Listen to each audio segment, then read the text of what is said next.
Dobry dzień. Welcome to this session on integration in Central Asia, a topic which is very appropriate because we are at the heart of Central Asia. I'll just wait for everyone to settle in. So today we have a major topic to talk about. I think it's close to the hearts of everyone here. We're talking about a region that really is at the center of Eurasia. It's been called different things. During the Soviet period, Central Asia did not include Kazakhstan for administrative purposes, and now it's firmly in the heart of Central Asia. It's a region that lies between the Aral Sea to the west, the Altai Mountains to the east, the steppes to the north, the Pamir Mountains to the south, 4 million square kilometers, 70 million people, heir to an honorable and glorious history, the Silk Road, conquerors, empires, culture, arts, science. In some ways, we truly are at the heart of the world. Some people have called it Turkestan. People have given it different names, but we know the area that we're talking about. Tremendous commonalities, a shared history, and now divided into different states. We only have to look at the borders to see that there are divisions that perhaps don't need to be there. All we have to do is travel to the Fergana Valley and see 3 different countries dividing up a very small but populated and rich area to ask ourselves, does it have to be that divided? How can we work together? So it's in that spirit today that we have this esteemed panel of 9 people come together to talk and share their experiences. And I've encouraged everyone to debate. It won't be prepared formal statements. This is a chance to really get into the topics. What is dividing Central Asia? Or more importantly, what can be done to overcome it? So I'd like to begin by introducing our panelists. I'll simply start from our first panelist, Mr. Mohammed Olimat, who's a professor at the Emirates Diplomatic Academy in the United Arab Emirates. Welcome. Our next panelist is Mr. Murat Uzakov. He's the head of the Department of Informational and Analytical Center of International Relations for Uzbekistan. Welcome. Mr. Erlan Karin, advisor of the President, Kazakhstan. Welcome. Mr. Hamid Saidov, Doctor of Political Sciences and Professor at the Department of International Relations and Diplomacy at the Russian Tajik Slavonic University. Kurt Weldon, a 20-year congressman from Pennsylvania in the United States. Come and join us. Welcome. Maria Volovaya, Doctor of Economics, advisor to the State Secretary of the Union State of Russia and Belarus. Welcome. Sheradil Bakhtagolov, expert at the National Institute of Strategic Studies in Kyrgyzstan. Welcome. Arslan Ashirov, Deputy Chairman of the National Informational Agency for Turkmenistan.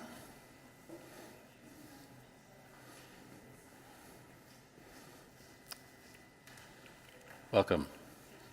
And my apologies, because we have a guest missing, I got the order a bit mixed up. And Mr. Kairat Abusetov, Ambassador, Plenipotentiary and Extraordinary Coordinator of International Programs at the Foundation of the First President for Kazakhstan. Welcome. Thank you all for coming and being part of this panel. As I said, this is a vibrant, dynamic topic, and this is a chance for us all to discuss, to really get into it. So I'd like to just go around and ask each of you quickly a phrase, something that you think is important for us to talk about today. Language, natural resources, borders, you name it. If I could actually begin from this direction this time. Maria.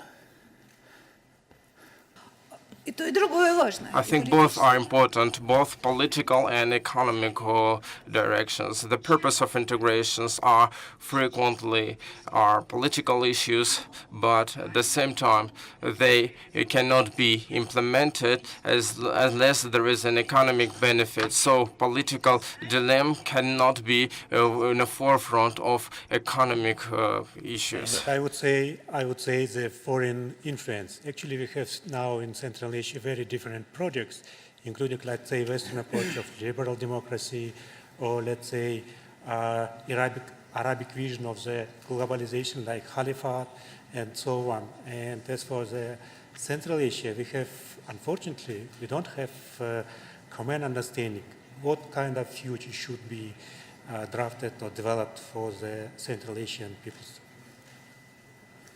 In my understanding, this is the real conditions, real goals, and opportunities for all participants of the Central Asia to realize their choices and intentions in future. Great, thank you. So Shirov.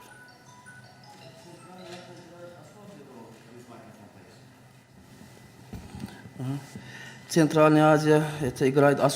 Asia plays an important role not just in continental but also in other general integration processes. As the President of Turkmenistan emphasized that such trends in this region are significantly contribute to the development of the world policy in future.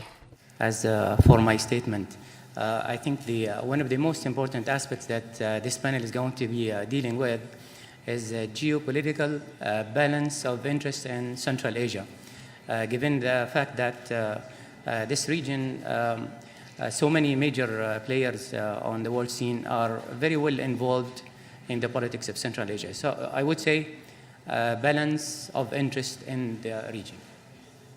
Thank you.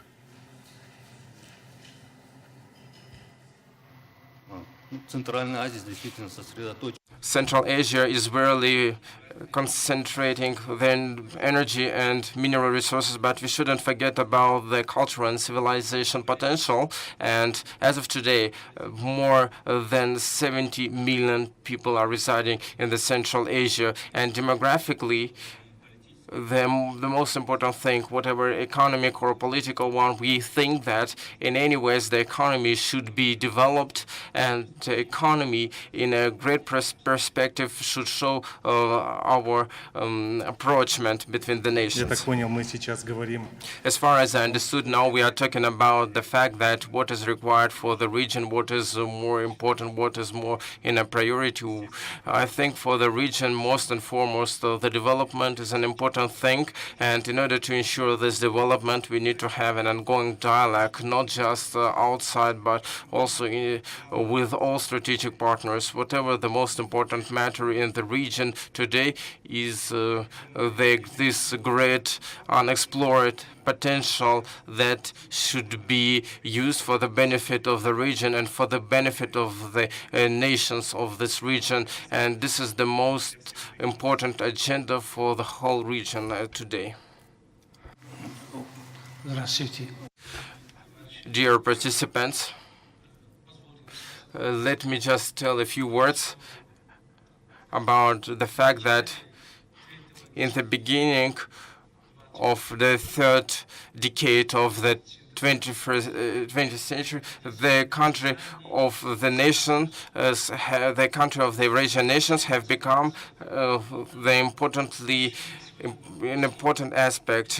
Now the countries have resolved all their issues and become the full-fledged participants of international relations. In this environment, in the beginning of the third decade of the 21st century, we need to develop a new interaction strategy. And I'm quite confident that the third decade will be the decade of the states of the Central Asian countries.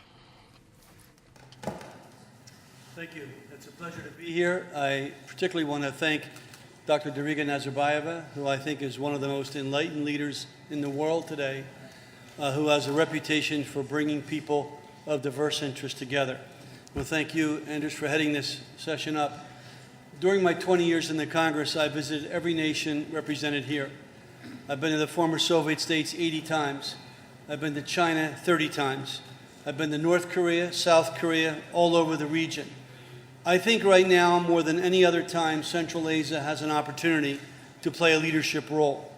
The U.S., as you know, is having some difficult relations with Russia right now.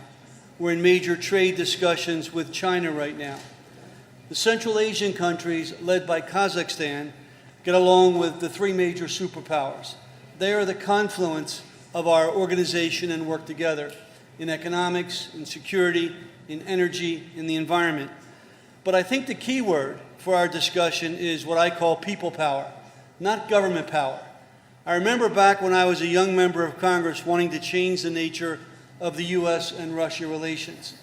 We didn't go to the government first. We looked at what organizations were already working people to people. We produced this document, not produced by our State Department or the CIA, produced by members of Congress. There were over 100 NGOs working every day on healthcare, agriculture, the environment, energy, doing great things. Instead of reinventing the wheel, we have to look at what's already underway around the world and how we can build on their work. This document, when produced with the Russian Duma, we did one with the Ukrainian Rada, the Azerbaijan Majlis. When I finished this, I went around to the members of Congress to see who would support it. The letter that I can provide to any one of you is signed on the front by Senator Joe Biden, who was then chairman of the Foreign Affairs Committee. But it was also signed by Mike Pence, our current vice president, who was a member of the House and a very conservative member. And it was also signed by Bernie Sanders, one of our most liberal members and a candidate for the presidency today. The bottom line is we can bring people together. The U.S., I think, is ready to respond to the leadership of the Central Asian nations. But through your people, you have to tell us what your priorities are. Your NGOs have already identified them in education, healthcare, agriculture, energy, technology. What we have to do is work with those NGOs, help empower them, and build a strategy that provides leadership for the Central Asian nations for the world. And I think you'll find China, Russia, and the U.S. jumping on the bandwagon to work together. Thank you. So I want to ask each of you, since most of you are representing member states of what we consider Central Asia today, let's start off with what initiative could your own country start with now? Because Central Asian integration has been delayed. There have been various attempts and starts and stops and starts and stops. How do we get it going? And how can you, your own country, start and initiate leadership? And so in honor of our host country, I would invite either of our guests, our panelists from Kazakhstan, to begin with just a thought. How can we start?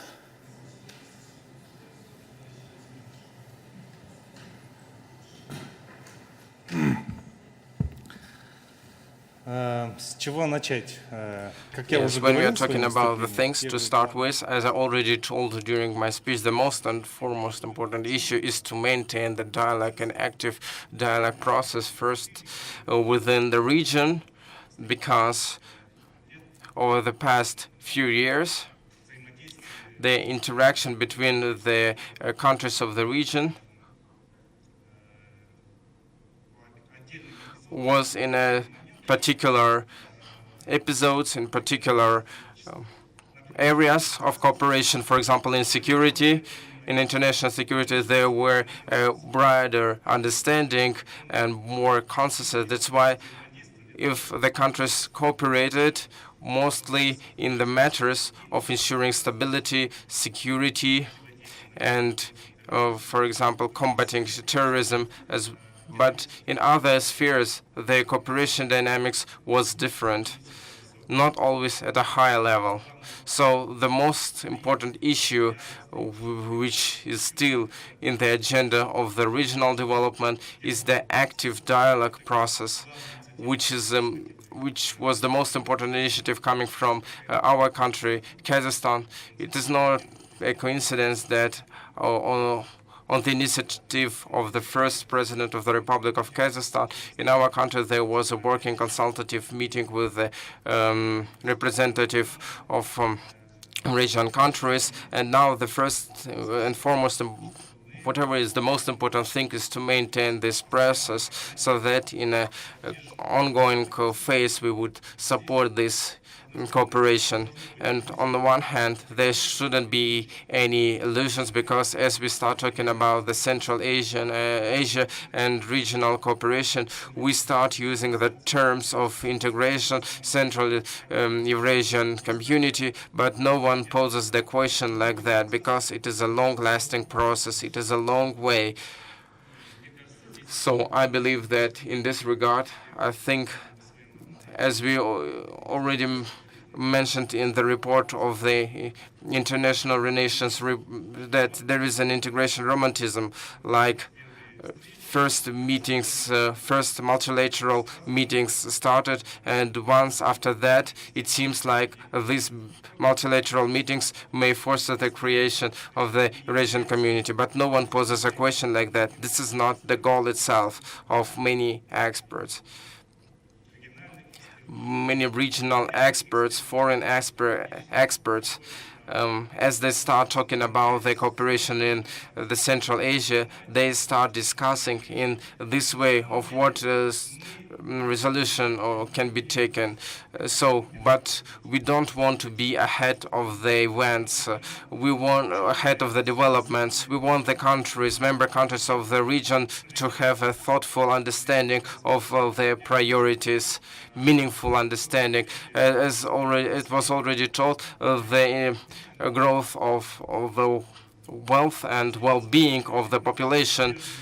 There was a threshold moment just 30 years ago as we initiated. There were 50 million population. Now there are 70 million population. As compared to other regions, this figure cannot be so high, but it demonstrates that the demographical background of the region changes, and at the same time, there are new opportunities coming out that we should use for the benefit of the region development. And in this regard, I'd like to tell you that I'd like to draw your attention to the fact that not just the demographical profile of the region changes, but the social profile of the region changes. The structure of the community of the Central Asia modifies and reshapes, and the member countries are facing the issue of finding these internal trends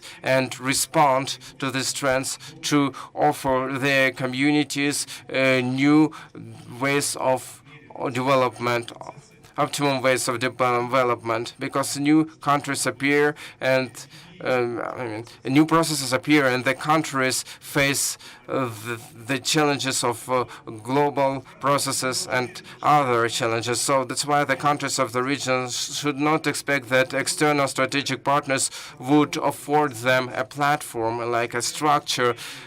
The discussions of experts are always around these possible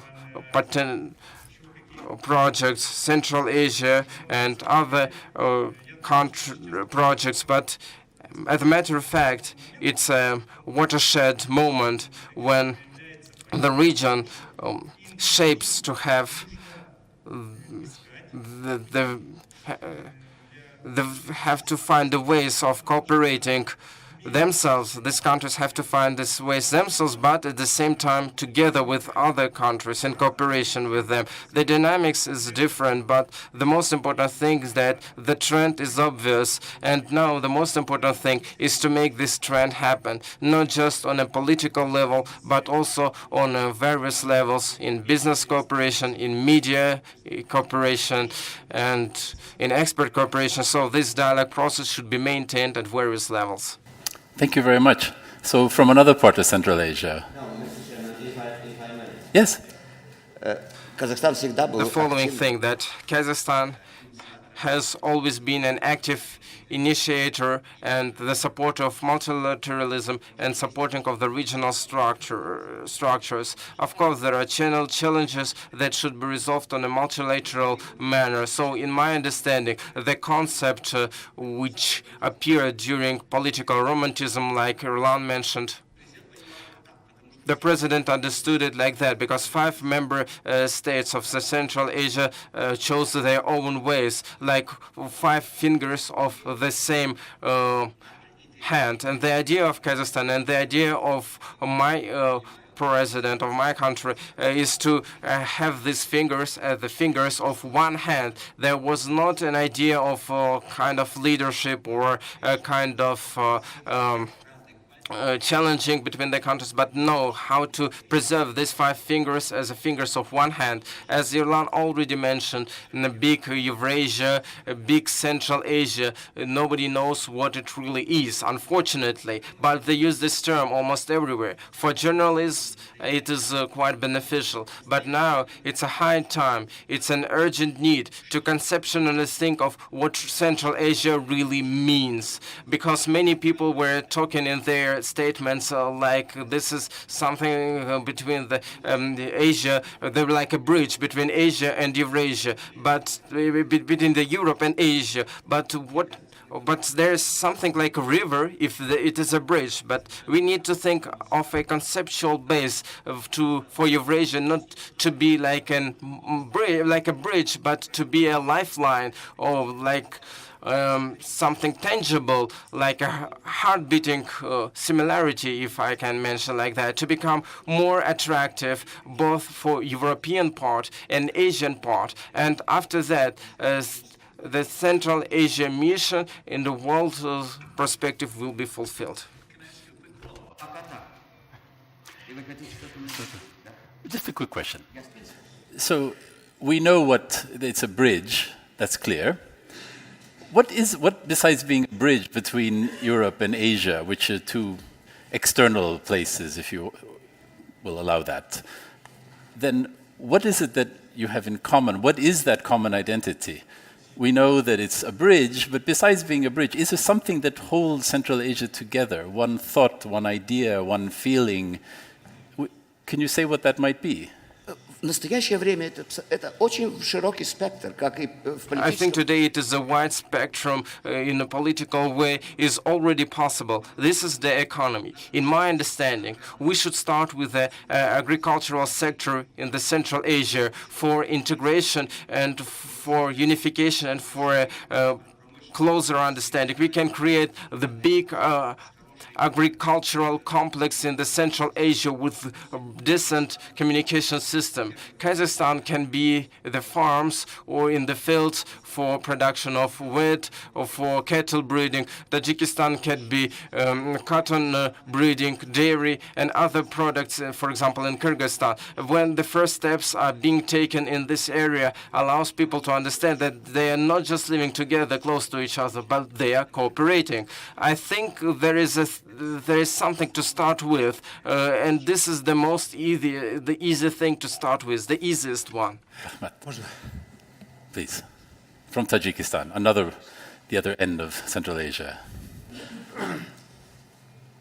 На самом деле позиция. As a matter of fact, the position of our Kazakh friends is quite correct, but the idea of Central Asia was the idea coming from Kazakhs. I thank the Kazakh party for that, and this is quite relevant. But what is really to be done when we became independent?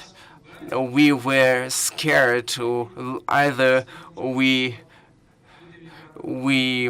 play according to the rules of Russia, or we will be influenced by China, or will be influenced by Islamic fundamentalism. But it turned out not to be so pessimistic. The countries of the Eurasian Republic became very decent countries with good intellectual properties, very kind countries. So now we are decent countries. We are full-fledged countries, and in this regard, we need to develop kind of a joint project. But this is not a matter of integration. We have already created one integration, but we failed. So that's why we decided to disestablish the same. But now we are coming to the third decade of the 21st century. Every state has already magnificent opportunities and development horizons. Take Kazakhstan as an example. Kazakhstan is the most developing country. Kyrgyzstan is a giant country with huge opportunities. Turkmenistan and Kazakhstan have a good neutrality status. Kyrgyzstan has also demographical changes and became internationally important. And Tajikistan with its huge hydro resources. And it turned out that we have the opportunities to solve our issues ourselves. That's why we shouldn't expect anyone to come out and offer us a project like a big Middle East or some other projects. We are capable to resolve our issues ourselves, like for a small country like Tajikistan. Until recently, we had the problem of providing hydro resources, hydroelectricity. But now this issue has been fully resolved. It is our second strategical issue. We have been resolving the hydropower issues, and now we have an opportunity to export our energy resource to South Asia. And now this issue which we have in our agenda is Afghanistan, which is Kazakhstan. The name of the project, how to send our energy hydropower resources to India and China. So this is the opportunity for us. So in this regard, we have almost resolved one major issue in Tajikistan Republic. All this can be as a good base for the Central Asian countries. Hydropower resources, 60% of hydropower resources of the Central Asia are located on the territory of Tajikistan. We have announced it all over the world that there are no issues of using it and sharing it with our neighbors. If we take Soviet period as an example, 50% of the hydropower resources of Tajikistan were shared with other Eurasian countries. But now we share more than 60% today. And the presidents of our countries announced that we will never leave our neighbors without water resources. Whatever is required, we will share with our neighbors. And in this regard, by the end of the second decade of the 21st century, we face the radical changes, and there is a new way of understanding this matter. In relations with Tajikistan, Uzbekistan, there used to be a problem with export to Tajikistan just closely to Uzbekistan. Now we have a new opportunity of not spending money. Everything can be brought from Uzbekistan. There is no point of importing products from China or from other European countries or from far abroad. So I believe that we have to think out of what we really have. I think the integration issue should not be in the agenda now, but the issue of relations intensification can be a possibility. About bilateral, trilateral, and other possibilities, there is an opportunity to cooperate. In Central Asian countries, there is a unified platform of relations between Eurasian countries with Tajikistan. There were recent speeches of Uzbekistan's president, which is quite timely, which is quite consonant with the ideas that we are not considering Uzbekistan as a conflict country. We need to start cooperating with it. So if we start cooperating, then we have an opportunity to work everywhere, because we used to have the relations with them and people perfectly understand them in Central Asian republics. So I think that these are the opportunities to benefit from. And if this is the case, then within this forum, we can elaborate an idea of why not announcing the third decade of the 21st century as a decade of the countries of the Central Asia. Thank you for that initiative. Maybe that can come out of our discussion today. Maybe this is the start of that third decade. Mr. Bakhtakulov from Kyrgyzstan. Thank you. Мне просто хотелось бы сначала напомнить, что... I would like to first and foremost remind that the Central Asia is a region of the former Soviet Union country where a miracle appeared. There were no civil wars among any country, and there were no any armed conflict between the countries. So this is the fact which we have in the Central Asian countries, and we should be proud of. When we are talking about the Central Asia countries, there is a geographical and political classification. So this is not just about the countries of the current Eurasian countries, but this is also South Siberia, Mongolia, China, Afghanistan, part of Pakistan, part of India, and part of Azerbaijan. So in this regard, we need to consider what region we are talking about. So I don't fully agrees that in some areas the development is going better or going worse. I don't think so. The development is in the way it is required in a bilateral cooperation. It is the key.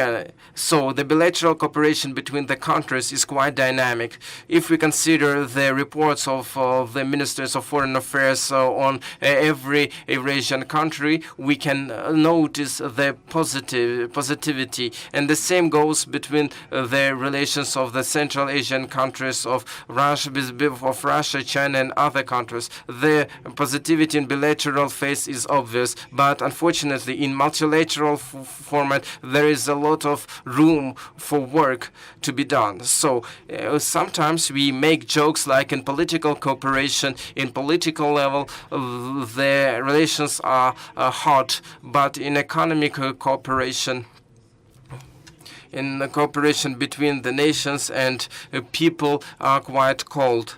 So given this fact, people start thinking like our regional cooperation failed. But no, this is not the case. We should think of what we really mean behind. We consider the Central Asia or any organization of the Central Asia purely as the Central Asia to be dedicated to the issues of the Central Asia. And this is the case. Giving the dimensions of economies, giving the dimensions of the countries, we should think of where we will go, either in globalization or in regionalization. If you want a region to flourish, we need to strive to financial markets, to technological markets, to be integrated in the global ones, in the production markets as well. So there is an pending issue that the offers or proposals, which were mentioned in various forums, are not emphasizing, unfortunately, on how to establish some simple operations in products exchanging between Central Asian countries. And it's really vital. It's a very important thing. But you know that it is an intensified but not extensified way of development. It doesn't give a value added. So what tools and what ways can be used for people of the Central Asian countries to flourish? And this is the issue which is still pending, and there is no answer to that. Just to cover two remaining parts of Central Asia and then go around completely. Mr. Ashirov, is there a Turkmen perspective on regional integration in Central Asia?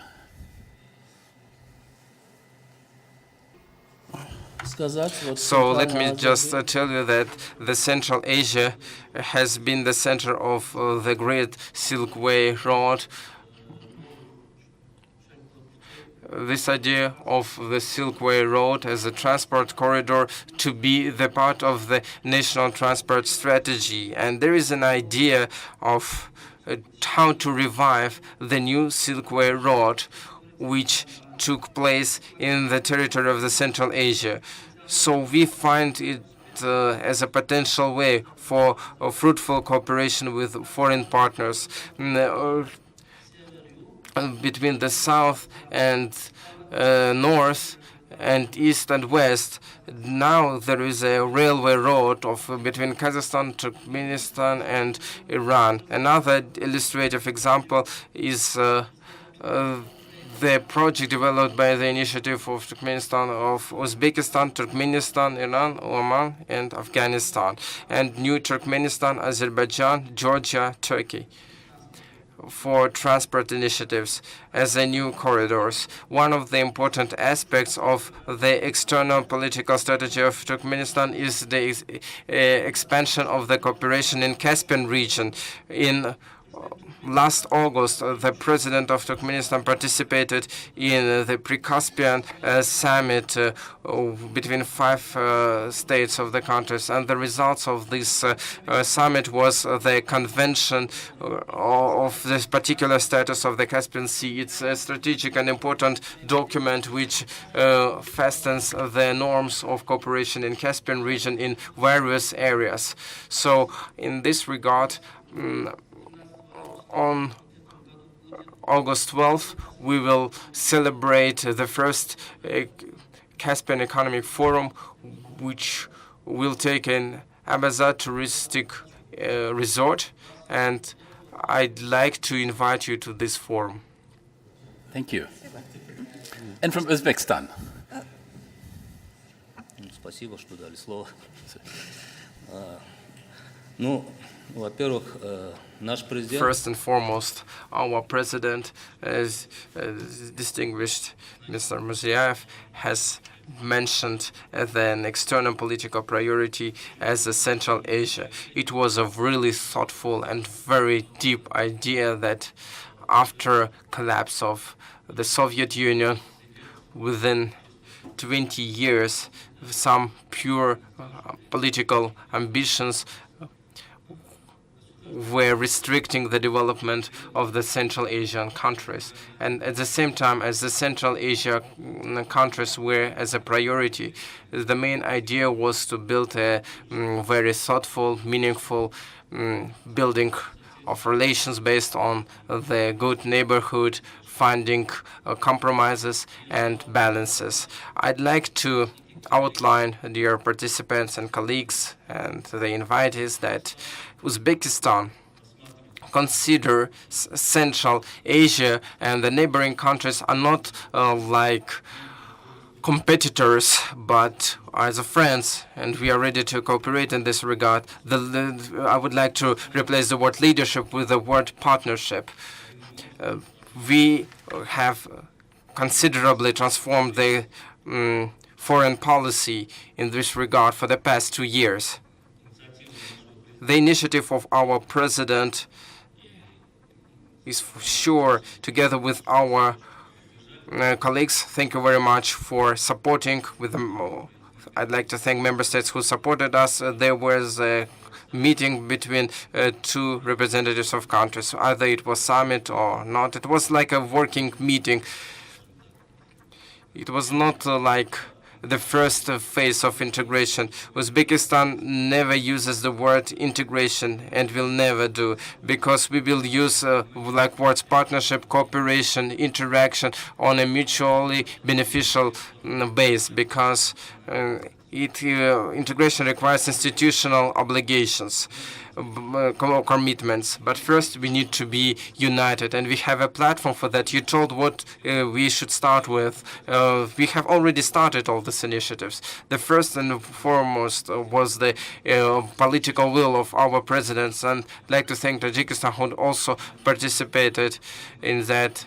And I hope that in Tashkent there will be the second meeting like that, and we really hope that the presidents will participate in this summit and will make their constructive contribution. And this meeting will serve as a platform to resolve the issues, to find the priorities for the further development of the Central Asian countries. This is the first thing. And the second thing, now there are such platforms and mechanisms are involved and used. The relations for foreign cooperation between 5 countries, the Ministry of Foreign Relations is already working. There is also a cooperation on the Security Council level. The issue on the vice presidents, on vice ministers have already been launched. So the cooperation is ongoing, and we hope that it will have a huge impact and huge impetus for the development of our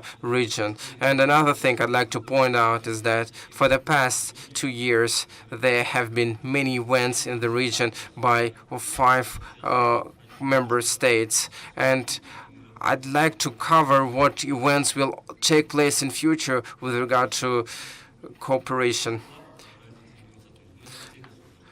All countries are contributing to the cooperation. There were debates in the UN Security Council to build a regional partnership in Afghanistan, in the Central Asia, with the model of interdependency and development of the security initiatives.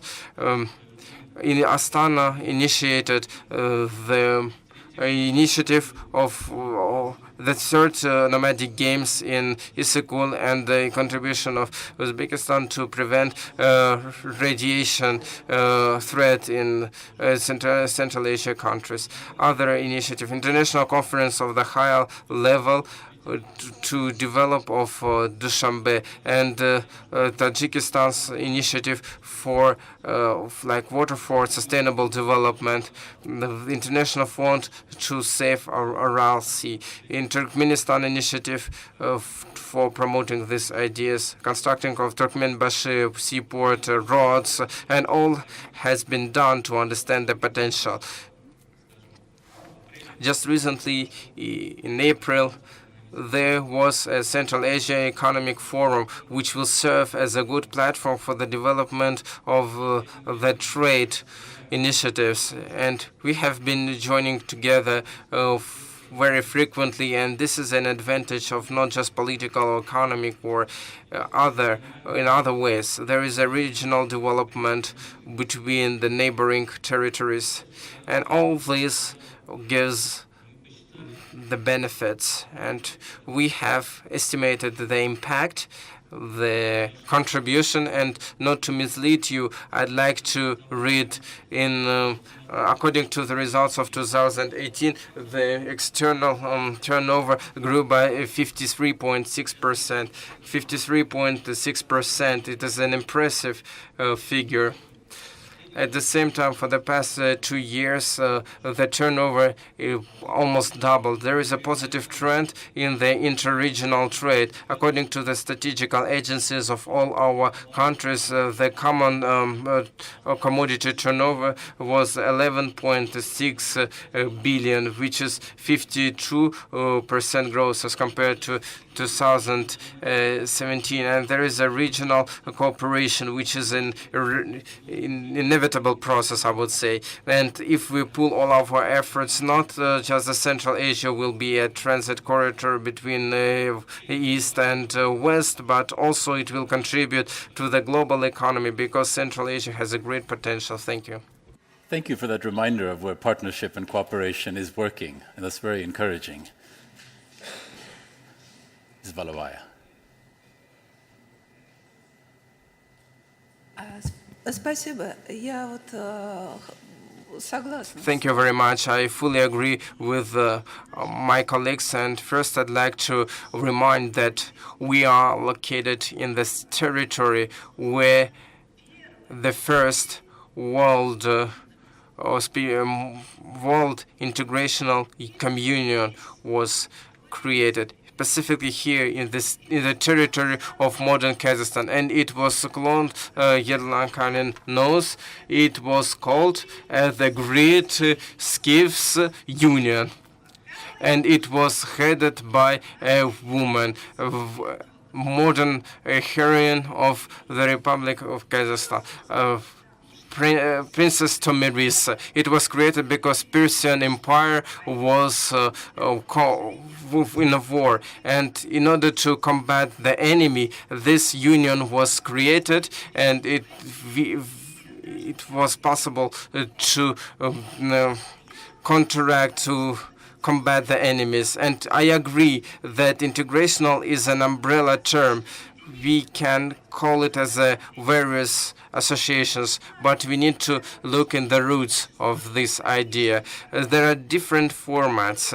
First and foremost, we know about a classical format when countries are moving up the ladder of integration. They are creating custom unions and give such of their authorities in a supranational level. So today there is a feasibility to create such a classical union in the Central Asia. I agree, maybe there is no feasibility for that and viability because there is already exists like Eurasian Economic Community. And today there will be a 25 years anniversary of when the first President of the Republic of Kazakhstan, Nursultan Abishevich Nazarbayev, mentioned this idea of the international integration and creation of the Eurasian community. Then on the next week, on May 29, in Kazakhstan, in Astana, the guests will come, which will celebrate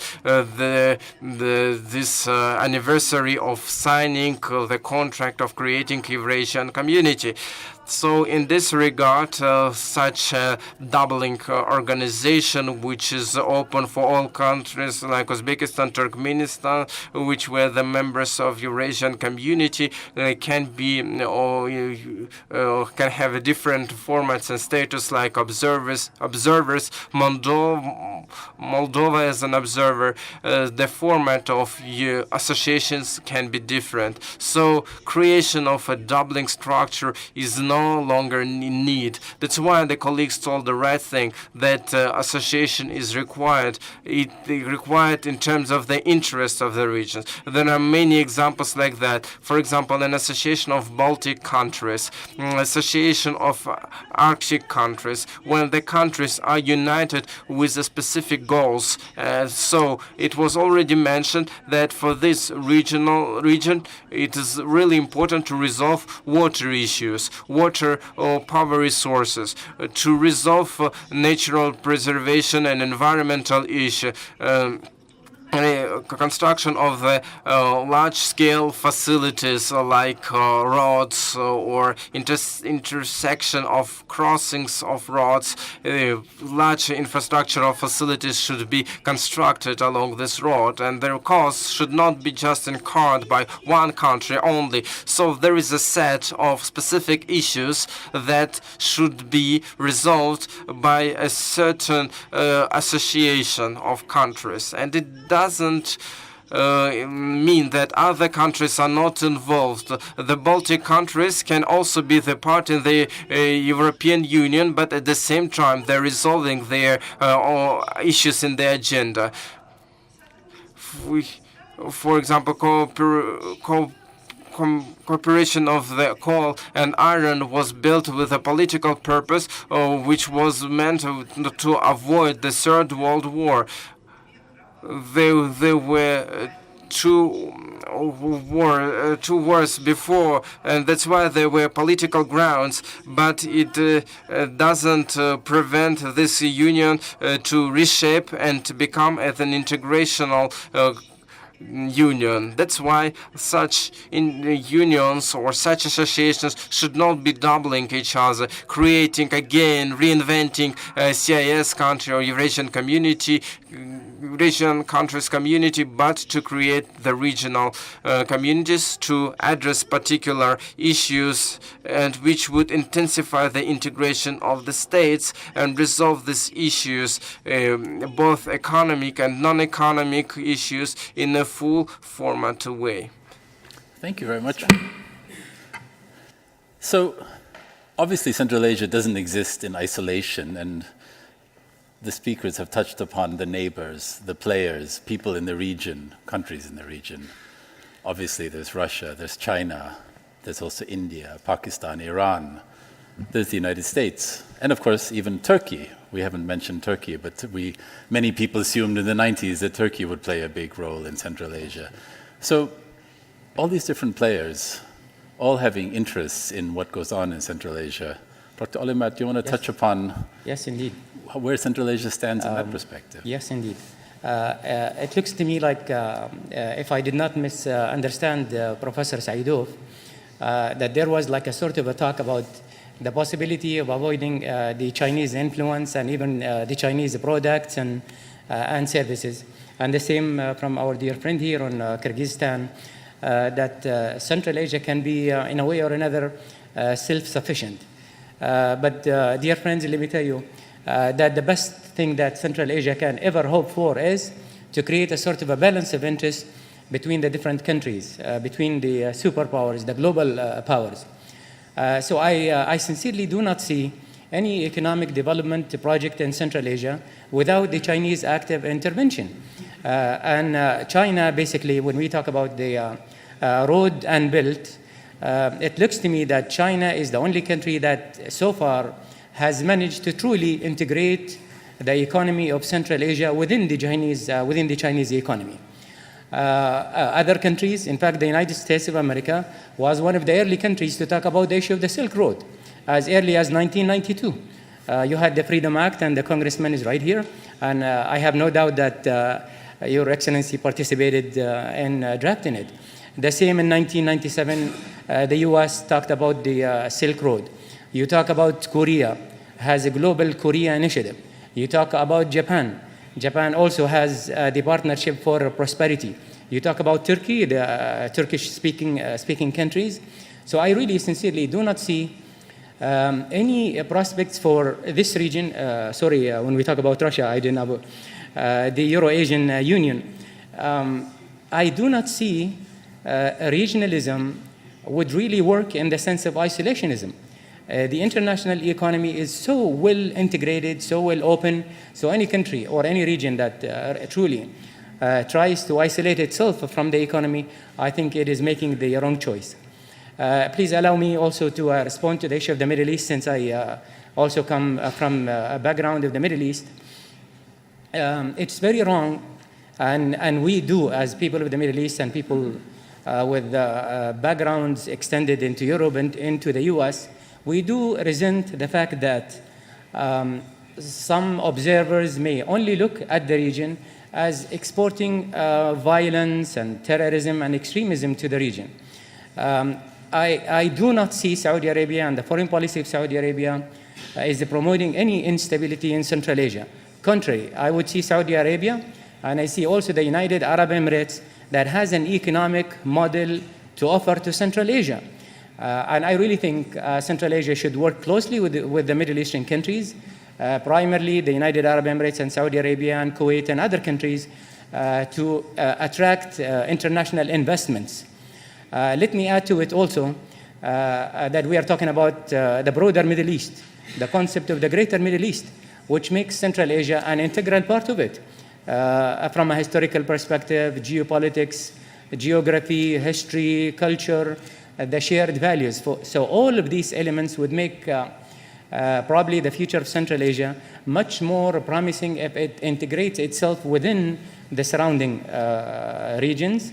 And one more time, let me emphasize that the best thing that this region can hope for is to create a sort of balance between the contending interests, or as the congressman just said a short while ago, that maybe the top three countries, we're talking about Russia and China and the United States of America, would cooperate between them or create a sort of a formula that would work for the best interests of Central Asia and the international economy. I'll stop here. I know this is international interest and international rivalry in the region. I mean, you can talk about it forever, but I will give the forum to my colleagues to basically... That's great. So what do you think? Do you agree? Sir. If I may, and Dr. Olmert, in many cases I'm totally agree with you, but my thinking is that for this time being, it's absolutely very, in my conceptual uncertainty is much more wider than before, in my understanding. Because, for example, now we have initiative of the Big and Huge Europe. We have the Chinese initiative, which is going very successfully and very well. We have the initiatives from various parts of the world. In my understanding, that the concept for Central Asian countries for this time being is just to clarify where we are now. What part of this big concept we will be or we are looking to be. This is very important for us conceptually. And first of all, because in order to respond to the second questions, we have to analyze and to clarify by ourselves what we are looking to do. It's not the matter to produce new structures, but in many cases, if we will have to pay attention, especially to the security issues, yes, we have the all practically classical challenges for the Central Asian region. We have WMD proliferation still. We have the problems of the illicit arms trafficking. We have the problems with the illegal migration. We have the narco traffics, everything. But we have this absolutely special challenge for this part of the world. I mean that water resources management. And I totally agree with my colleague from the Central Asian. We'll start with this particular issue and maybe to establish some, mechanism on this, not only dialogue, because the dialogue is going on from day to day, but it will be the time limitation to resolve this issue, especially in case what we have that the many sub-countries in our region, they're open now to do something on this particular issue. It will be the great success, in my understanding, because first of all, we have to pay attention to this very specific challenge for this particular part of the world, I mean water resources management. I totally agree with my colleague from Kyrgyzstan when we are saying about what Central Asia now. If we are saying about the part of the Central Asia, in my understanding, I mean that the 5 Central Asian countries which coming up from the Soviet Union, or we are saying about Afghanistan, or we are saying about Mongolia, and etc., etc. And that's why so we have to clarify for us itself, and for the world community, and for all players who are playing very, very, if I may say so, actively in this part of the world now, yes, to clarify where, and because my understanding now is just to think very deep in a day-to-day manner about the concept, what we would like. If this concept will be born between these 5 countries, just maybe not the concept, but understanding where we are and what we are looking to do, it will be a great success in the future. Thank you. Thank you. Мне хотелось бы внести уточнение. I'd like to make it clear. Dr. Alimat was talking about the fact that the Central Asia countries are self-sufficient. It was not so. It was not so relevant, I would say. No, not all the countries. Some countries are sufficient to resolve some temporary issues and some temporary problems. This is the first thing. And second, when we are talking about the influence of China, foreign influence of China in particular in construction of one belt, one road, we need to think that such initiatives and such programs from Saudi Arabia or United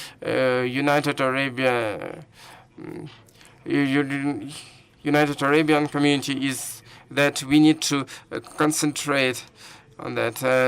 Some ideas of them are quite relevant for integration. There is the construction of mosques and courses of Arabian languages in United Arabian Emirates. So if such a proposal would be like construction of roads or joint ventures, many people, many countries of this region will take it with favor if they make such a proposal. If you are talking about Turkey, in case with Turkey, there is a there used to be a position of pan-Turkism in Turkey, like a vision of Turkey and its position in the world coordinates, but there is a neo-Osmanism. It's a different thing, but it doesn't really mean that we should stop cooperating with Turkey. No, on the contrary, we need to consider the areas we can cooperate in, and whatever our colleagues mentioned can fit 3 levels of cooperation.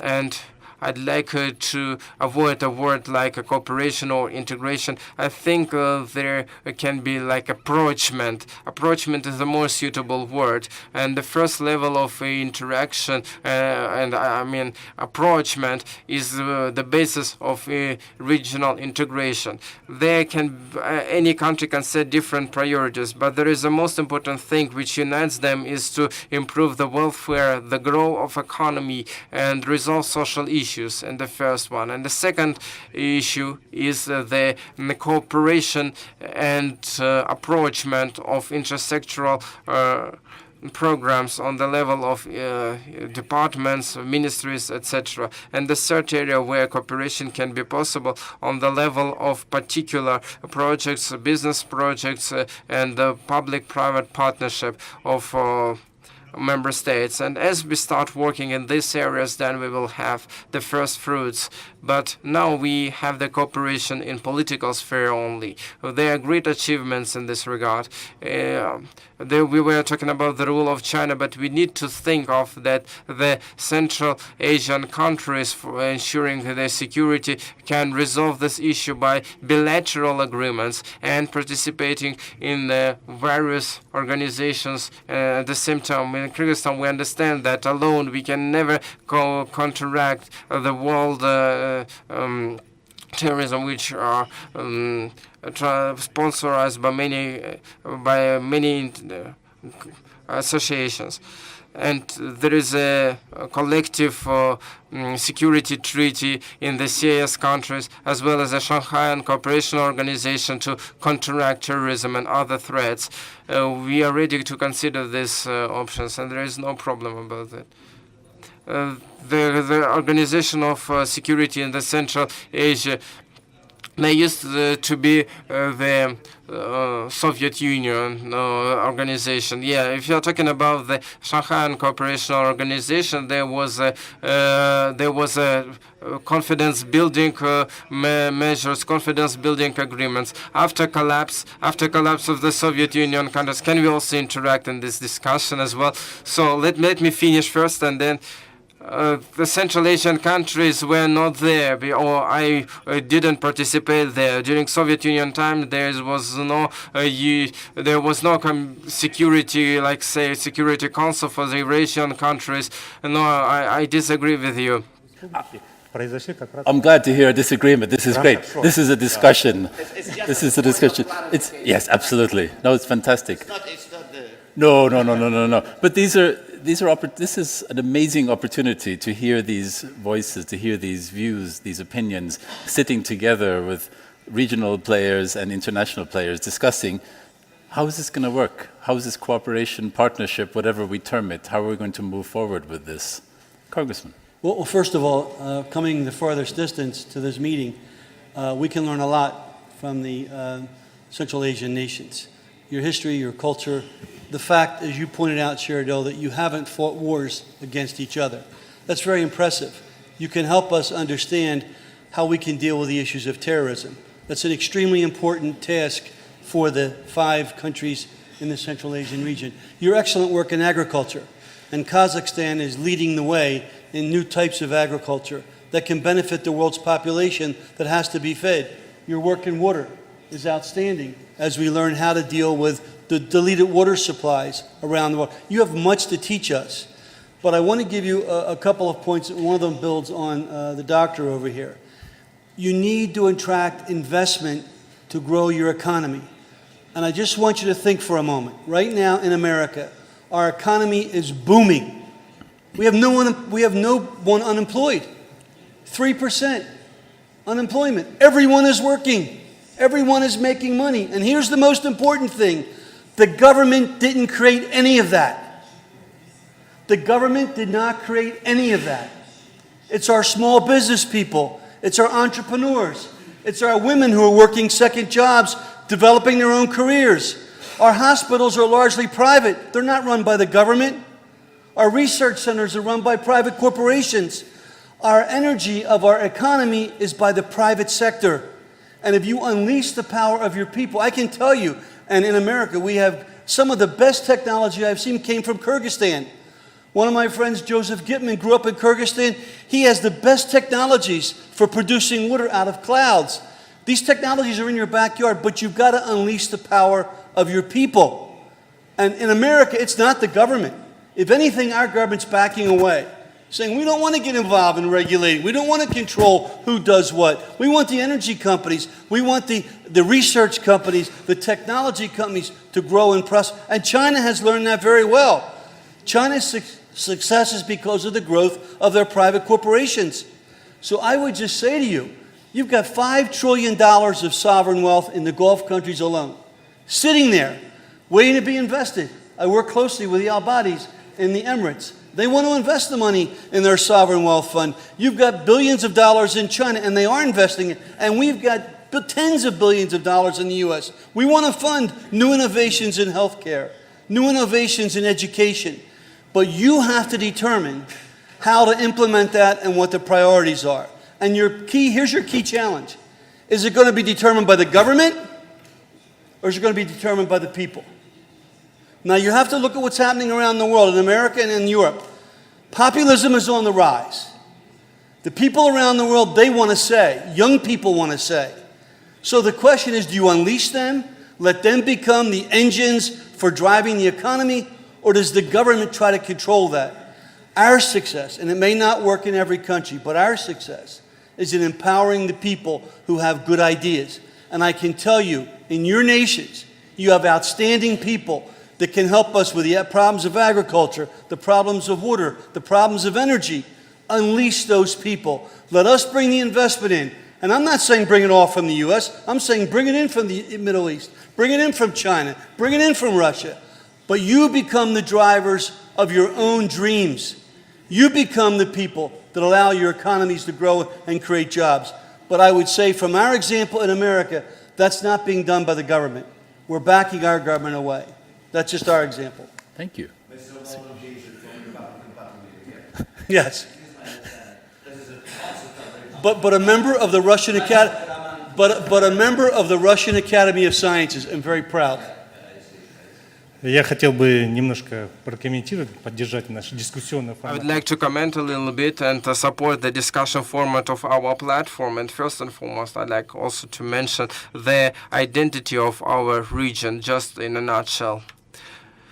So I'm keen on collecting some antique maps of Central Asia, and as I travel to London, Moscow, Washington, or New York, I always try to find time to find old maps in shops, antique maps. And as I travel to New York or Washington, and if I tell that I need this or that map, and they tell you like, where is it? Where the Central Asia is? Even in the map shopping center, the map shopping corner, they don't understand where the Central Asia is. Maybe somewhere where Persia or China is. That's why I find these maps in different catalogs. In catalog of Russia, catalog of China, or in catalog of South Asia. And as I see these maps, I see that the Central Asia, as it used to be 100 years ago, now it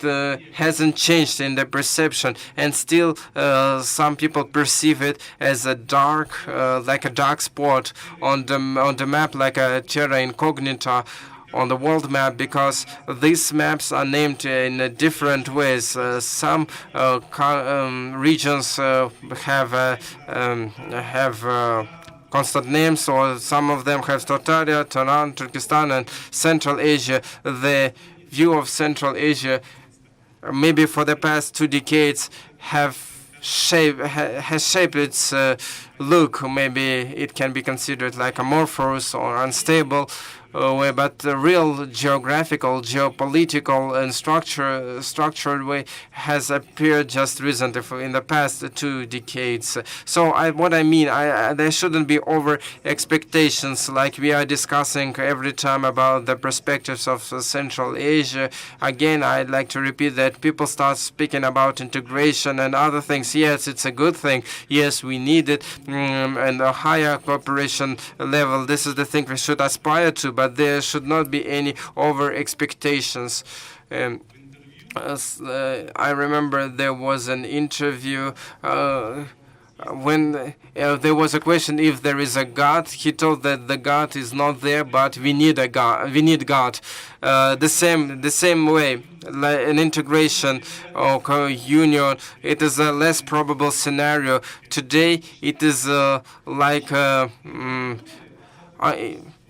like an impossible dream. Any issues about cooperation and integration discussions are really important. We really need them to support our ideas. But let us be objective. We are all discussing here these development issues today. But let us always try to be true for ourselves, and let us answer the question when these discussions appeared just 2 or 3 years ago, when what existed before. We are talking about the fact that our economy is developing in a good way, but let us remember that we had mined frontiers. There was still a stack of unresolved frontier issues, borders issues, which can explore serious armed conflicts. And an expert, I'd like to share my expert view. I remember 3-4 years ago, between Uzbekistan, Kyrgyzstan, out of 500 or 600 borders for a long time, there were just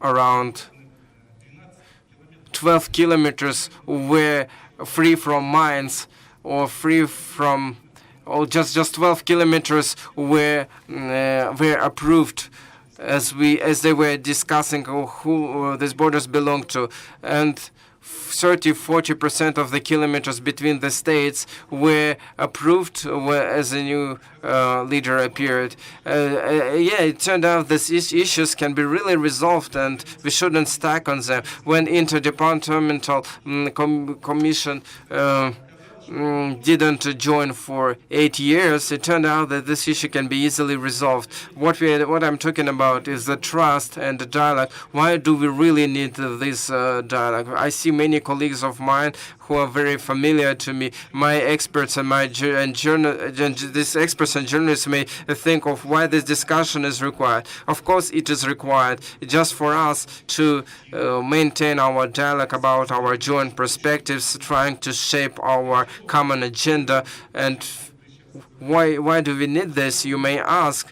But what should we start with, and what is really important today for economy, agricultural policy or energy policy? No, the most important thing is to avoid rollback, because several years ago we rolled back in such a hard way that even the frontiers were mined.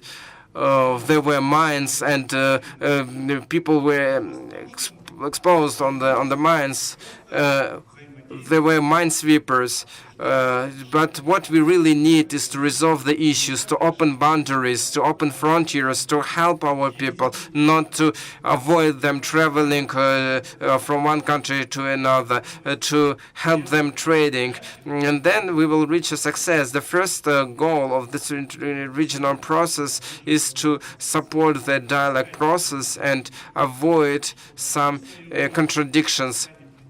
So for these contradictions not to serve as a basis for serious conflicts, etc. So I always find it important to remember that what there used to be and what is happening now, and what we really need to promote these processes. And at the same time, we need to understand that there shouldn't be any overestimated expectations. We are not talking now about integration. Around 4 years ago, in 2015, as I was working in the Strategical Research Institute, there was an open report 2020, and we tried to deliver a scenario plan for the coming years. There were 4 or 5 scenarios, and the last scenario, we call it the Central Asian Unity, and there were a lot of discussions in this regard. Central Asia, 4 or 5 years ago, there even was not talk about the fact that there would be a cooperation or unity matters in the environment we were living in. We understood that this scenario, this discussion, was not there, was not to be there. But we have to support it. We need to sustain this dialogue and finding the ways how to intensify this process and how to promote cooperation. So I believe that there should be an objective and real life understanding that we need to develop our cooperation to boost to improve the confidence and trust and build the environment for the development of our economies. That's it. Thank you for that. So we've heard different words come up. We've heard integration, we've heard cooperation, approachment. There's something going on no matter what we call it, and I want to throw something out there. We've heard about agriculture, we've heard about water, some key issues. You probably all know that the European Union we know today began in the early 1950s with a very, very simple form of cooperation. It was called the European Coal and Steel Community. They focused on those two issues, no grand plan, but simply to begin to work together and cooperate about something. Well, it's not simple, perhaps, but those were very concrete issues. And then it went on to become the European Economic Community, the European Community, the European Union, and regardless of opinions about where the EU is today, there is something going on that is holding those countries together. They work together more closely. People travel more easily from one country to another. Trade happens more easily because of the coming down of borders. Is that something that you could see for Central Asia? Call it what you want, a Central Asian community, a Central Asian Union, not losing national sovereignty, not perhaps integration, but working together in a way that brings down borders, brings down frontiers, and then builds up something, builds upon the commonalities, builds upon, let's just say, dealing with water issues. Would you like to talk about that? I'm totally agree with you, because it was my thinking that we have to start with something which will be a good instrument to achieve understanding between us in many dimensions. Yes.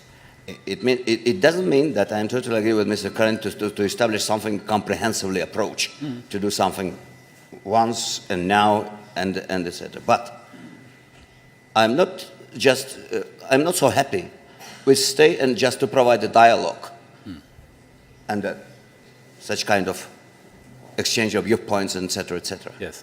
We have an ancient Latin proverb: non progredi est regredi. Not to go ahead, it means to go back. And that's why we have to do something very, very concrete, very important, which will be attractive for all players in the region, will be a good opportunities for all players in the region to use these opportunities and to cover their concerns and to cover their feelings in the future and their dreams. Only that case, and to start with something, with very simple. A Central Asian water community. Yes, absolutely, absolutely. It will kill many targets, in my understanding, from security issues, from the issues of the cooperation in the region, and energy issues. Yes. Covers practically totally kill in once free. This I'm totally good with it. Thank you very much. Any thoughts on that?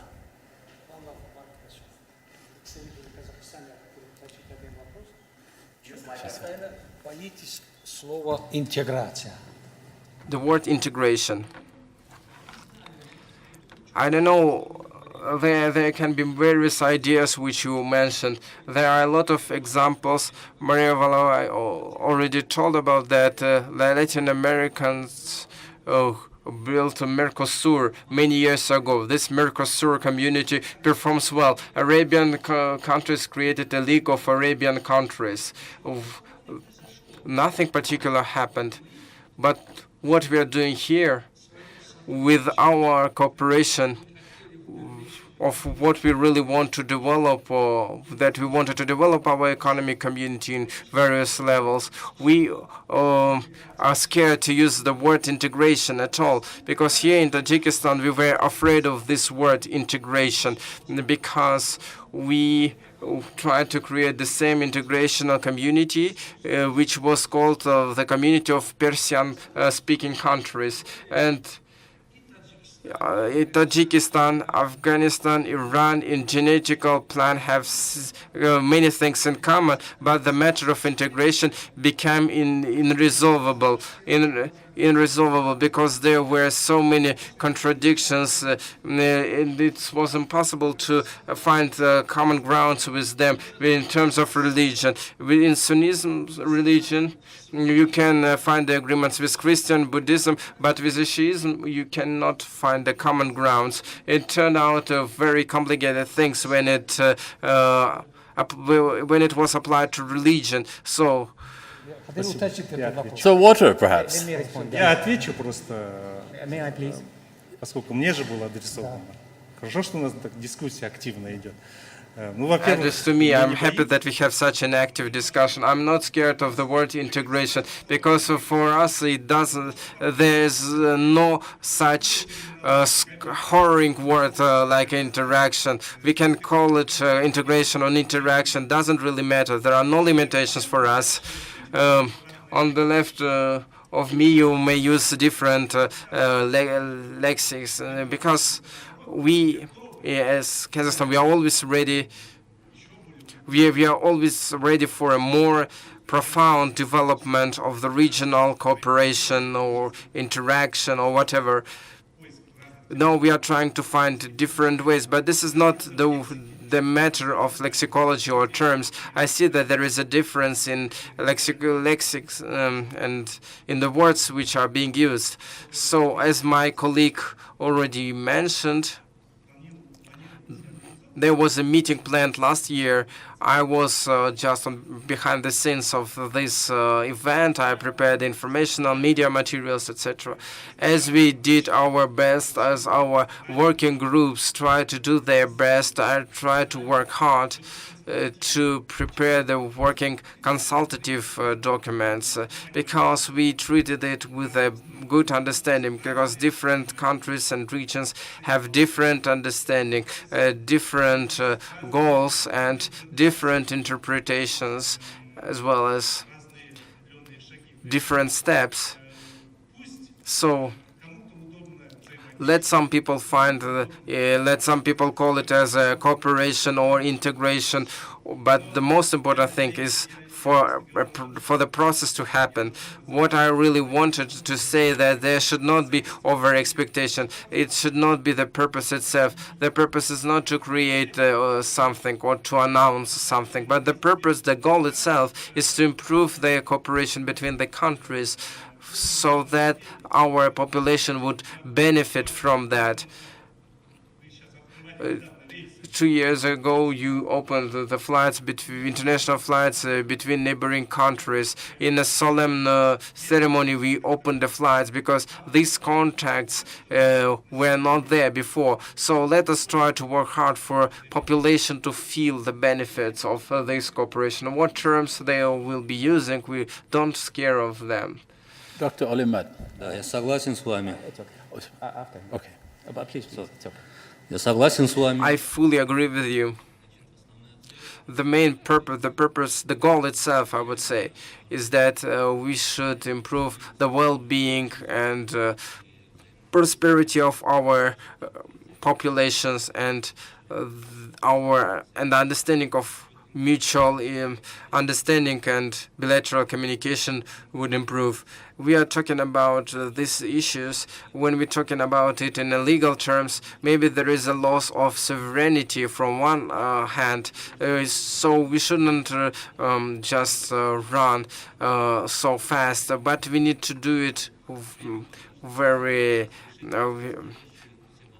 accurate, very careful. We need to resolve the ongoing issues which were historically unresolved, and we need to create first a favorable environment before we start resolving these issues. We try to get rid of acute problems, accurate threats. You mentioned here the frontiers, the borders issue.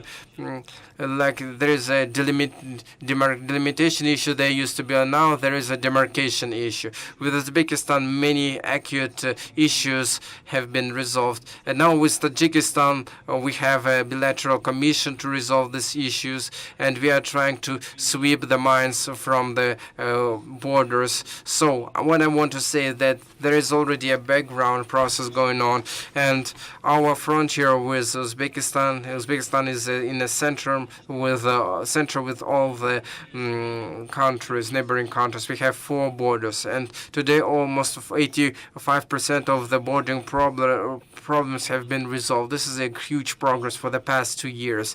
This is a serious breakthrough when it comes to water and power supply issues, as you already mentioned, like a water community or like that to be created.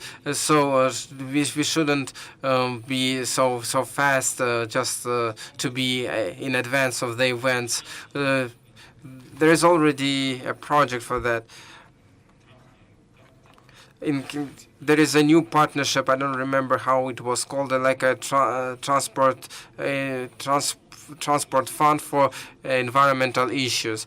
In Uzbekistan has already proposed last year an initiative with Kyrgyzstan and Tajikistan to promote the cooperation, to promote the support of Rakunsky hydropower station, many power stations, and other many power stations. There is also the transit logistics issue and other relevant issues with regard to that. We don't afraid of security issues, but as you already mentioned, the security matters. Afghanistan, for example, Afghanistan has been for 40 years as a center of instability. Something is going on in Afghanistan, and these threats were coming from a concentration of terrorism, and it was like a hot spot on our map. So let us not consider Afghanistan not through the prism of a conflict country, but through the prism of economically beneficial country. It's a particular region. The cultural and civilization space unites us. So when it comes to investments, and Mr. Valentin mentioned investments to Uzbekistan, an action plan was taken in 2017 until 2021. There were 5 sections, and one of them was the trade and economic development of economic cooperation. And for the past 1.5 years, we are actively attracting the investments from foreign countries, from Arabian countries, from Russia. China is investing actively. So we need to open up ourselves, open our frontiers to the whole world, and cooperate together. Thank you. Thank you. Dr. Lamad. Thank you. Just an observation as a guest to Central Asia. Like what I see here, I really see our Central Asian friends so pessimistic. And this is really, truly, like to me, so frustrating. Like here, I hear we should slow down. Then I hear here, like you should not have over expectations. And I see here we are wasting our time talking about concepts. Where does Central Asia start? And where does Central Asia end? And what is it are we dealing with? Integration, cooperation? This is a waste of time. You should be fast. There is no time for you, to debate here. Just waste your time talking about concepts. The world is not waiting for you. You need to choose practical things and start working on them. And as we just heard right here, start with water, start with borders. Let me just suggest to you, can we just like lower the stress of the conversation, because I really feel myself like frustrated and just stressed out. Why didn't you just talk about culture? Why didn't you just concentrate on the cultural elements, the linguistic, the traditions that you do share with each other? Let me here just mention that one of the best 2 novels that written in the 20th century by Genghis Aytmatov, a Kyrgyz author, written about Kazakhstan, and it talks about the legends and the history that you share. But what I hear from you, it's really very frustrating to me. What I hear you just like picking up words like the Sunni-Shia divide. If Muslims could not resolve this issue over the past 1400 years, you really think I'm going to resolve it right here? If Christians, our good friends, Christians and Jews, and the people with the book, they do have the same divisions among them for hundreds of years. We are not here to resolve Sunni-Shia divide, nor are we here to talk about the Christian, Jewish, and Muslim divide. We are here to talk about the practical things. So one more time, pick up something like water security. Talk about the cross-border trade. Talk about attracting investment, and that's good enough. Leave concepts, leave integration, leave the issue where Central Asia starts and ends. Leave it to academicians. Let them write about it, papers, and let them write about it, books. Let's pick up practical things and agree on them. Disagree, that's fine. I'm totally disagree with Dr. Muhammad Ahmad because, that's good. First of all, if you would like to provide some practical things, I'm from practical. Last water 25, security. 27 years, I served in the diplomatic service. I'm from before I came to diplomatic service from academician. But my understanding, it's absolutely two different approach from academician and from practical. In order to provide the balance between these two, you have first of all to understand what you are looking to do, or you have to understand what is happening. What does it mean? For example, a great Eurasia. Yes, it's a concept, it's an initiative, etc., etc. But what is it? If with the instant, just to say and to think that this is a great Eurasia and that's it, and to start something to do, it's absolutely impossible. And it will be a great mistake to do something practical. First of all, in my understanding, and for this time being, we have to understand that we are speaking about the Central Asian region and Central Asian country, to understand where we are now and what we are looking to do within the framework of the great Eurasia, if I may say so. Or maybe with One Belt, One Road, or something like this. In my understanding, great Eurasia, it means continental thinking. Eurasian continental thinking, in my understanding. It's my personal viewpoint. But what it will happen at the least when we receive the practical definition? Because in international affairs, we have no any attitude to say about the terrorism, for example, because for this time being, we have no any definition on terrorism internationally accepted. And that's why so we have a big problem on this. With terrorism itself, we have terrorist act, we have definition, internationally agreed, we have terrorist group, but we have no any internationally agreed phenomena on terrorism itself as a philosophy, as a concept. And that's why we have a big package of problems in practical life. And that's why so, first of all, and during the last Eurasia Economic Summit, within the framework of the panel of the G Global, I just introduced my idea to start negotiations. Maybe it's very difficult to start now within the framework of the United Nations for this time being about the phenomenon of terrorism, I know. Or something like this of the norms and principles of the United Nations, the Charter of the United Nations, for example, between which is in contradiction as a territorial integrity, self-determination, etc., etc. But G Global, this is a public diplomacy. This is NGO. This is the platform where we have to start negotiations and discussion on this, on terrorism, on something like this. I'm totally agree with this. But we have to do something with concept, without understanding by all and defining correctly everything, we have no any opportunity to do good and appropriate practical step ahead. Thank you. Understood.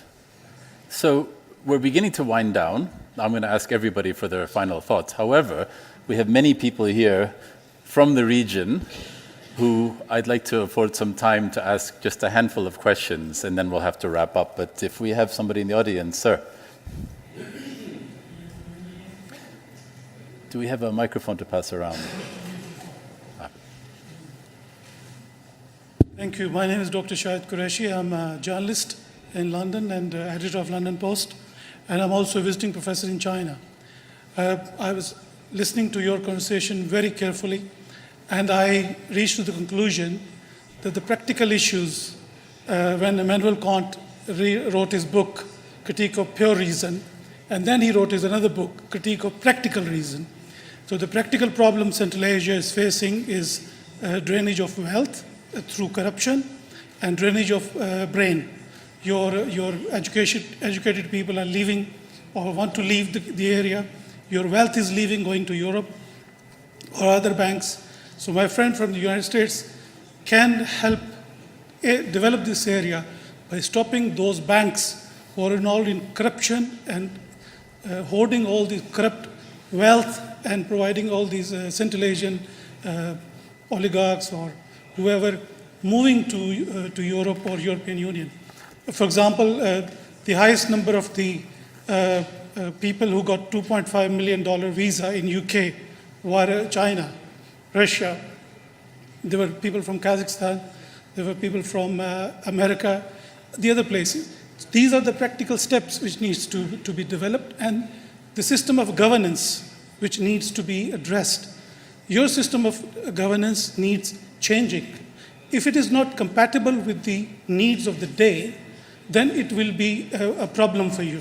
Then you keep on discussing concepts, but the person on the street need practical solution. They need food on their table, they need water. Water is free. It was never cost anything, but Nestle is earning billions out of it, but nobody's talking about it. Food security, we never had any problem with the food because we have enough food to feed the people. But these international corporations are becoming a monster and a tool of corruption to exploit people. And that is a different type of terrorism we are facing. My friend from the United States will agree with me that the most of the war we are having, the terrorism is a response to those wars. People are reacting. So we have to define, or we have to understand the difference between a legitimate resistance against occupation and the state terrorism. There are states who are involved in terrorism, for example, starting from Iraq to Syria, Afghanistan, all these countries who are facing, Central Asian countries, Pakistan, Turkey, Egypt, they are facing due to the US intervention in that region. Thank and you, nobody's sir. talking about it. Is there a question you wanted to pose to one of the panelists? Just My a question to you is, go for the practical solutions and go for the diagnosis and treatment of the problems. Thank you. Anyone else? Sir. Hello, yeah, my name is Jargal. I'm from Mongolia.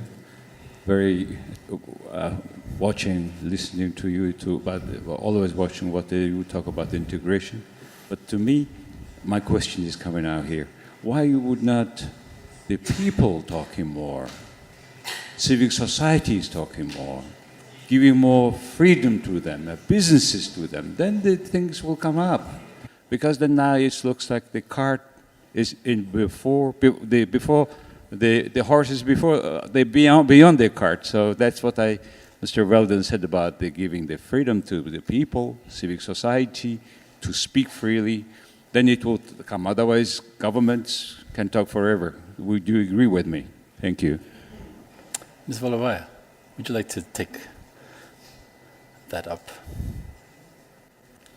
Это правильно, и более того, я сейчас... It was the right thing, and I've just remembered the fact that when there was a discussion, Mr. Nursultan Nazarbayev proposed an idea that we need to talk about the ideas not when everything is ready to make them happen, but we need to put the foundation bricks for these ideas, because the idea of the Eurasian community was proposed by Mr. Nursultan Abishevich 25 years ago. It was a parade of sovereignties, and no one even had an idea that this can be possible. And the first document, I remember, was called 10 particular steps towards society, 10 steps towards day-to-day people, because day-to-day needs of the people, because the families turned out to be fragmented between the boundaries, in between different states, and couldn't travel to their grandparents. Some children left to live in Russia. Some people left in Kazakhstan or in Kyrgyzstan, countries countries collapsed, customs appeared, problems with medical, healthcare, educational problems appeared, and then after that this document particular appeared, the document for the benefit of people. And why Eurasian community became so important? Because there was a question of how to help people, how to simplify every day-to-day people's life. And these people perceive this life not the way the politicians declare them. Everything can be declared, but trying to convert these initiatives into their practical experience. A good friend of mine from Kyrgyzstan in Moscow, she told me thank you, because we had to go to take visa every 3 months to this migration entities to get visa, but now the life is more simple. No other problems except for corruptions are there. So this thing is the most simple one. I know many students who are studying from Kazakhstan. They pass exams, write diploma works, and like you say many times about one thing, but nothing changes unless we do practical actions. Unless people understand the practical benefits of these initiatives, they will never support. If they feel it in their real life, then they will support your initiatives. So what I wanted to tell you, it seems like the world is not ready. There is a great Eurasian idea, and we should mention it, because we can make the many centuries dream of the people. There was an enclave of Karl the Great, and then within these geographical boundaries, Eurasian community has been created. There was another enclave from Greece, from Baltic countries along the territory of the ancient Russian Russia, through Bosphor to Indonesia and Byzantia, from the Middle Sea, and there was a territory of the Great Silkway Road. And now we have a great opportunity to make this declaration about Great Eurasia to happen. And now we have to think of how to find the best concept for its development, and it will simplify the life of people in Eurasia. It became easier to live when Schengen visa appeared. It became easier to live when Eurasian community happened. So when when citizens will understand them in their day-to-day life, then these ideas will happen. But I agree, this idea requires practical approach, and we have to speak out loud about these things, because these ideas will work practically, and people in their day-to-day life will support whatever is better for them. And I think it's one that has really excited and inspired people.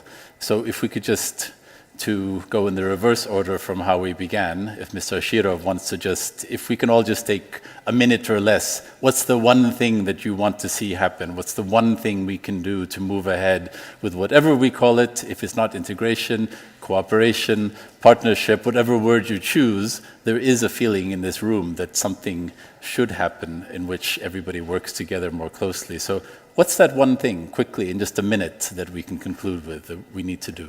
Mr. Ashirov.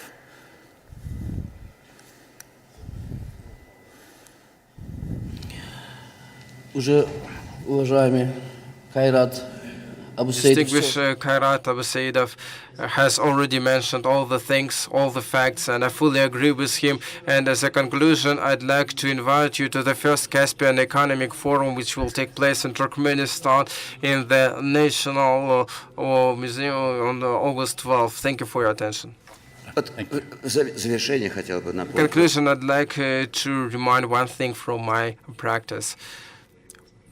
Whatever our distinguished guests who mentioned, in 1993, I had to attend the organization of the Security Council in Europe, and there was no embassy. There was no embassy there, and we flew on Thursday from Almaty to travel there to be the part of it. When all delegations from the Central Asia region traveled there, we had all these nameplates, etc. There were European delegations going through us. They asked who they are, what they are doing here. It was 1993, almost 1991 or 1992, 18 years passed, and the organizations, the organizational cooperation in the OSCE took place in Kazakhstan. I want to emphasize that this conception of the great Eurasia, of the continental thinking, is the objective process. И эти 18 лет это маленький This 18 years was a small period. It was in a small historical perspective, but it was happened through the words who they are until the summit of the OSCE in Kazakhstan. To support this idea, I'd like to say that the summit of Parliamentary Assembly of OSCE took place in Kyrgyzstan, Bishkek, but I also Parliament Assembly took place there. So I'd like to remind one thing, that as I attend various discussions and forums, there are different questions being discussed. So I want the attendees here not to be misled, like we are trying to set the priorities in cooperation. We should cooperate in this area to compromise the other area. No, everyone shared their views, the way they see these processes. I attend various meetings when the academicians forum took place. Some people think, some people discuss the things that they are good in. The power supply people are talking about energy, bankers about the economy, but these platforms allows people to think about the future. We need to understand that the new generation of citizens in the Eurasian community grew, who don't remember the past Soviet Union times. Many of you who are the part of it remember it, but we need to understand that a new generation will appear. So the next issue which comes out is how to work in the future. So the idea of the Eurasian media forum is through discussions to make people understand whatever the cooperation can be, or integration or whatever, to communicate that the Central Asia countries is not about Kazakhstan, Turkmenistan, Tajikistan, or Kyrgyzstan. It is a huge Central Asian region which has a brilliant past and a bright future, and we need to think about the future. And the way it will be should be the product of such discussions like we have today. And the outcomes of such discussions should work for the benefit of them. We are not meaning that we are the last instance here. But these discussions will allow us to have a common ground, a common understanding to elaborate common decisions. Thank you. So probably I'd like to emphasize and reiterate that the world of the Central Asia and the world changed, and the Central Asia became an important region. And this is regard this history repeating, and today Eurasian community takes the place which it used to take before sea ways discoveries, oceans discoveries, when the Central Asian region was controlling of the steep way, like on the Silk Road way, and this region controlled all the transit from Europe to Asia and from Asia to Europe. And it's important to take advantage of this opportunity in order for the Central Asia region not to be an entity of the interest of power states, but to become a serious subject for building a new world architecture. And to do that, we have all the prerequisites, and I hope that it will happen. Some of the best technologies in the world came out of the former Soviet Union because of the quality of the academic institutions, the research facilities. The unfortunate thing is that those scientists left the Soviet Union to go to Europe or America, where they got the capital to turn their ideas and research into money. And that's a shame. They should be staying in their homeland, and we should be funding those technologies in the country where they were born. So my suggestion is that we reach out, not to, the collaboration between the nations is up to you, the political leaders. We should not have a say in that. That's not our responsibility. But what I would like you to do is, again, go back to those associations, those student groups, those research entities, those professional associations, your NGOs that are operating on their own. Ask them to give you their best ideas in technology, in agriculture, in water, in energy. Bring that list to us. Let us go to the Middle East and help you get funding to grow those technologies here. Let me take those technologies to America and bring you investors who will fund those technologies here. And in China, grow your economy from within. You have a great workforce here. You have brilliant young people. They're being trained in the best schools. Help them stay in their homeland and help us give you the investment that will grow your economies and create jobs for your people. Thank you.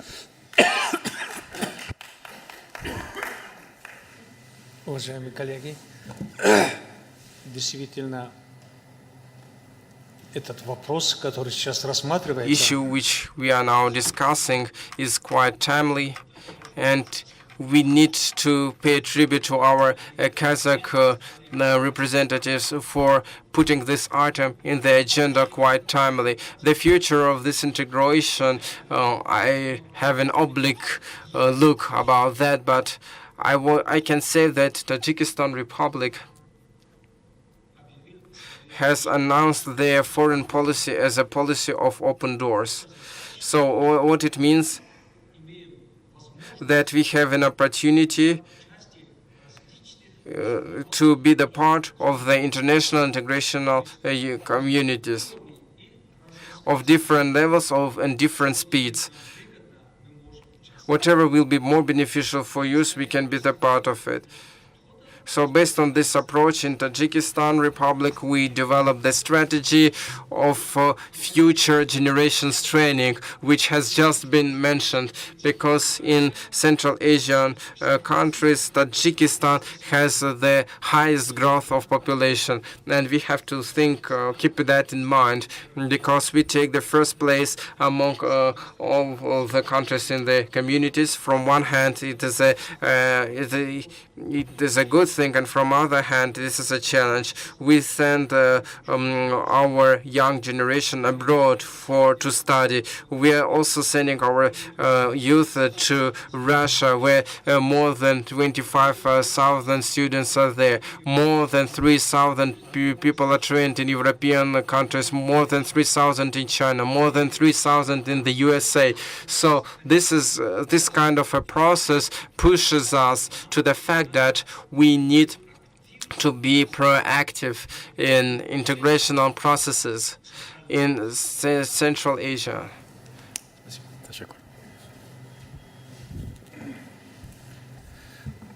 Коротко. Нужно продолжить. Briefly, okay. We need to continue finding ways of the regional agenda. We need to sustain the discussions of the Central Asia and region. We need to develop the discussions. The more discussions there are, the more brighter understanding there will be. At least we must develop the understanding of the processes that are taking place in our region, and not just to concentrate or not just to stack on common global areas like geopolitics, but trying to have a different look at the regional problems from the perspective of daily people's life, just to address the daily issues of normal people, which prevent our citizens to communicate with each other, to travel from one country and another. It's a silly thing when it happens when we are trying to make a visa-free regime for 50 countries of the world, but still in between the regional countries there are visa regimes regime, which we didn't mention today, but at least, first and foremost, we need to get rid of the problems, get rid of the barriers which are in front of the normal people, in the frontiers, in legal or trade or economic dimensions, etc. And the last thing is that we need to remember that the fact that today, while we are discussing the issues, while we had pauses in our discussions, now we face like a renaissance periods, new trends of regional cooperation activization, but still the generation in our communities change, the people change, the communities itself change, new values appear, new needs, and we need to take this into consideration, keep it in mind. And the elites, the political elites should understand that there is a changing profile, the changing look of the Central Asian countries. We should keep it in mind. Thank you.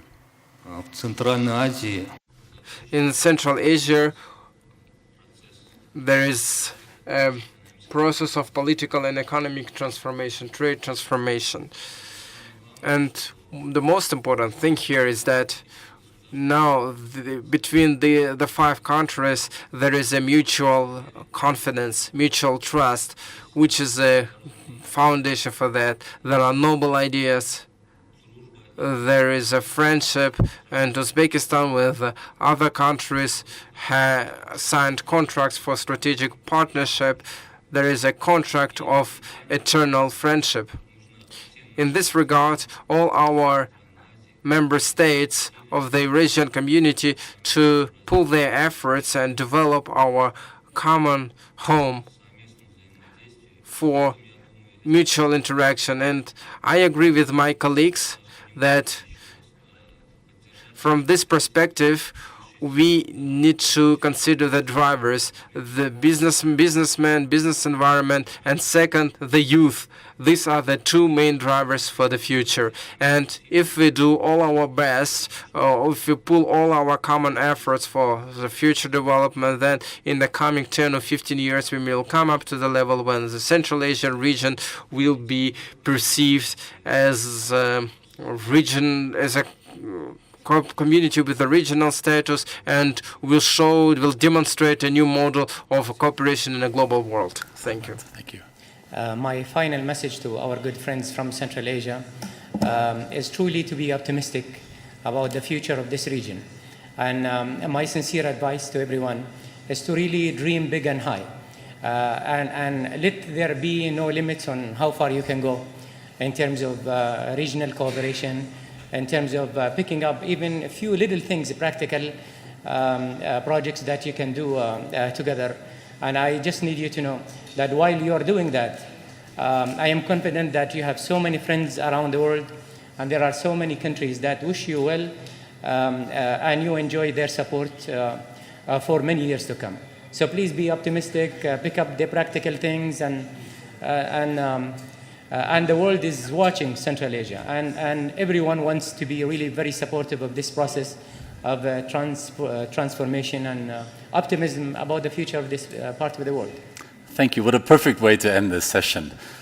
I'd like to thank the Eurasian Media Forum for even having this discussion, and I think we've initiated some important conversations that I think we all would agree need to keep happening.